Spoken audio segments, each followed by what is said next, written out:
नमस्कार दोस्तों, आपका हमारे चैनल में स्वागत है।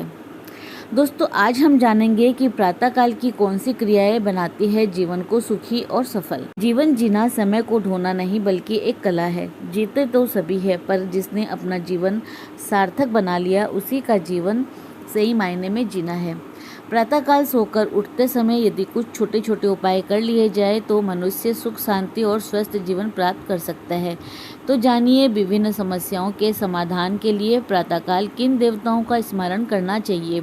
84 लाख योनियों में मनुष्य योनि ही सर्वोत्तम है। कुछ लोग इसे भगवान की कृपा मानकर जीते हैं और कितने ही जीवन को बोझ समझकर काटते हैं। जिसने आठों प्रहर जीना सीख लिया उसने जीवन की शताब्दी यानी कि 100 वर्ष का सुखी जीवन जीत ली, और जिसने प्रभात काल को जीत लिया उसने इहलोक और परलोक दोनों को जीत लिया। भारतीय शास्त्रों में कही गई बातें भगवान की आज्ञा होने से धार्मिक होने के साथ साथ वैज्ञानिक भी है। इसके अनुसार चलने से जीवन स्वस्थ, मन शांत और बुद्धि निर्मल होती है और जीवन सुख, शांति और समृद्धिपूर्ण हो जाता है। साथ ही पारलौकिक लाभ भी मिलता है। ब्रह्म मुहूर्त को आठों प्रहरों का राजा, ब्रह्म वेला, देव वेला, अमृत बेला या फिर मधुमेह समय भी कहा गया है। इस समय मनुष्य को बिस्तर त्याग देना चाहिए। इस समय प्रकृति अमृत बरसाती है। इस समय जो वायु चलती है उससे सारा वातावरण शांत और सुंदरता से भर जाता है। यह प्रकृति द्वारा दी गई निःशुल्क औषधि है। 100 दवा भोर की एक हवा। उस समय यदि परमपिता परमात्मा का नाम स्मरण कर लिया जाए तो वो मनुष्य के शारीरिक और मानसिक स्वास्थ्य के लिए बहुत लाभदायक होता है। यह समय परमात्मा से बातचीत करने का समय है। हमारे ऋषियों ने भी यह सिद्ध किया है कि आरोग्य, दीर्घ जीवन, सौंदर्य, प्रार्थना, ध्यान, आराधना एवं अध्ययन के लिए ब्रह्म मुहूर्त सबसे सुंदर समय है। इस अमृत बेला में उठने का एक अनोखा उपाय है कि सोने से पूर्व अपने मन को आज्ञा दे कि प्रातःकाल अमुक समय पर उठना है। मनुष्य का मन उसको उसी समय जगा देता है।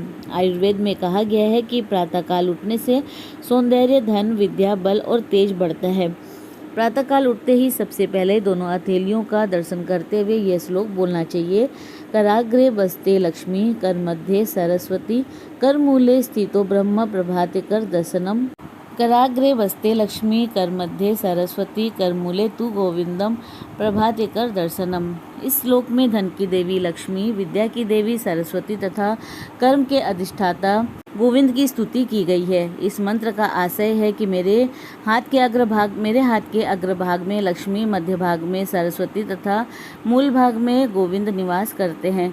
मैं हथेलियों में इनका दर्शन करता हूँ। इस श्लोक से धन और विद्या की प्राप्ति के साथ साथ कर्तव्य कर्म करने की प्रेरणा प्राप्त होती है।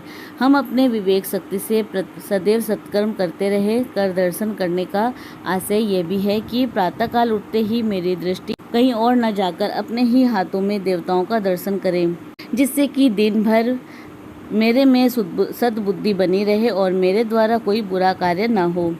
कर दर्शन करने के बाद भूमि पर पांव रखने से पहले विष्णु पत्नी भूदेवी से क्षमा मांगने चाहिए। पृथ्वी माता ने सबको धारण कर रखा है, अतः ये सभी के लिए पूज्य है। भूमि वंदना का श्लोक है। समुद्र वसने देवी, पर्वत स्तने मंडले, विष्णु पत्नी नमस्तुभ्यं, पाद स्पर्श क्षमस्व में। अर्थात समुद्र रूपी वस्त्रों को धारण करने वाली, पर्वत रूपी स्तनों से शोभित विष्णु पत्नी, मेरे द्वारा होने वाले पाद स्पर्श के लिए आप मुझे क्षमा करें। इसके बाद मांगलिक वस्तुओं जैसे कि भगवान, गो, तुलसी, गंगा, पीपल, चंदन, सोना, शंख, दर्पण एवं मणि का दर्शन करें। माता पिता, गुरु, सूर्य, अपने से बड़ों को प्रणाम करें। इससे आयु, विद्या, कीर्ति तथा बल की वृद्धि होती है।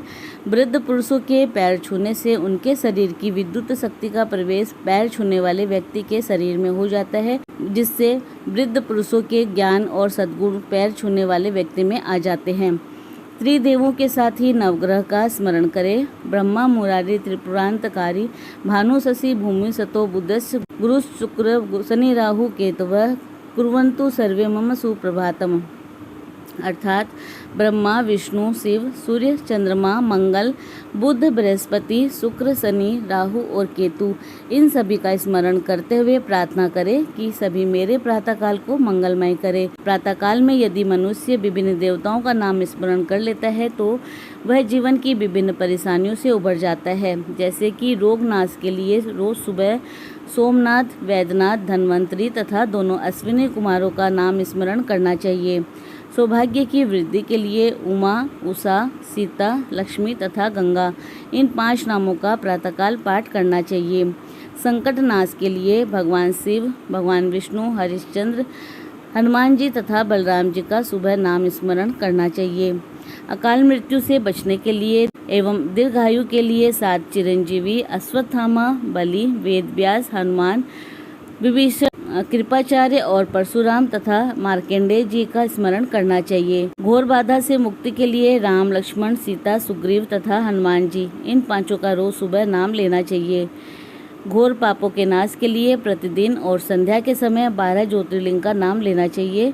ज्योतिर्लिंग के नाम है श्री सोमनाथ, श्री मल्लिकार्जुन, श्री महाकाल, श्री ओंकारेश्वर अथवा अमलेश्वर, श्री वैद्यनाथ, श्री भीमशंकर, श्री रामेश्वरम, श्री नागेश्वर, श्री विश्वनाथ, श्री त्र्यंबकेश्वर, श्री केदारनाथ और श्री घुस्मेश्वर। सभी प्रकार के विषों से रक्षा के लिए कपिला गो, कालीय, अनंत, वासुकी तथा तक्षक नाग का नित्य सुबह नाम स्मरण करना चाहिए। संयम पूर्ण जीवन के लिए प्रतिदिन सनत कुमार, नारद जी, सुखदेव, भीष्म और हनुमान जी का नाम लेना चाहिए। सुबह उठने पर इन सब क्रियाओं को करने से बहुत लाभ मिलता है। दिन अच्छा बीतता है, दुस्वप्न, शत्रु, पाप और भय का नाश होता है, धर्म की वृद्धि होती है, रोग आदि नहीं सताते, अकाल मृत्यु का भय नहीं रहता, मनुष्य पूरी आयु प्राप्त करता है, घर में सुख समृद्धि बनी रहती है, सभी कार्यों में विजय प्राप्त होती है और सभी बाधाएं दूर हो जाती है। और इसके बाद उषा पान करें। रात को तांबे के बर्तन में रखा हुआ जल 2 से 4 गिलास पीना चाहिए अपनी क्षमता के अनुसार।